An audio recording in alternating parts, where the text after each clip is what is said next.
আমার পটুকে আমাকে ফেরত দেন স্যার। পটু কতদিন মা বলে ডাকেন না স্যার, আপনার পায়ে পড়ি, আমার পটুকে আমাকে ফেরত দেন স্যার।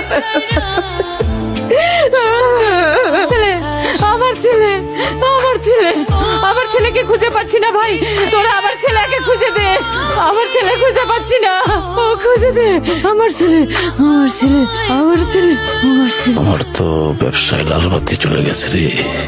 ভাবছিলাম মিশুক আসার পরে গ্রামের অনেক উন্নতি হবে, হয়েছেও, কিন্তু আমি তো শেষ। গ্রামের উন্নতি দিয়ে আমি কি করবো?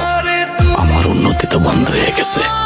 বুঝলেছি বস, শালাককে তাহলে গ্রাম থেকে বের করে দেবো।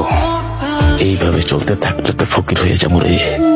লাইন আসেন গুরু, কি করতে হবে সেটা বলেন। পুলিশ কি আমার সন্দেহ করতেছে? তা তো বুঝতে পারছি গুরু, একটু সাবধানে থাকতে হবে। ওই এদিকে আয়, এদিকে আয়। খাবি? হ্যাঁ খাবো। চল যেতে যেতে খাই।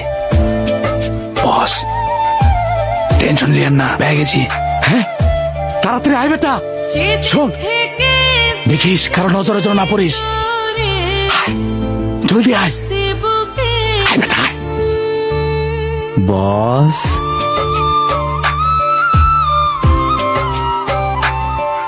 স্যার, এই ফাঁকা জায়গায় ডেকেছেন, জরুরি কোনো দরকার আছে নাকি? তুই আমার একমাত্র আশা ভরসা, তোকে দিয়ে সম্ভব।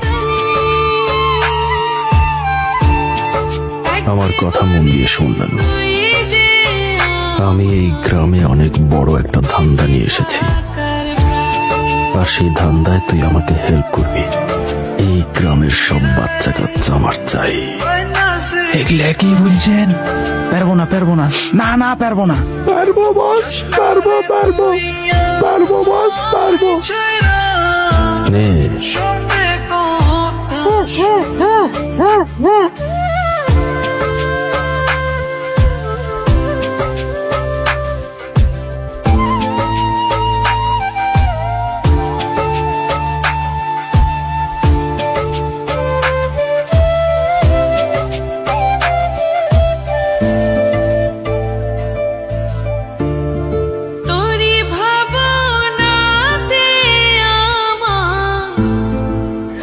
কিরে, আমাকে চিনিস? ও চিনিস না, আমার নাম হরণ গাদ্দার। মানুষের সাথে গাদ্দারি করাই আমার পেশা। এই যে এখন তোদের মতো দুধের বাচ্চাদের সাথেও আমার গাদ্দারি করা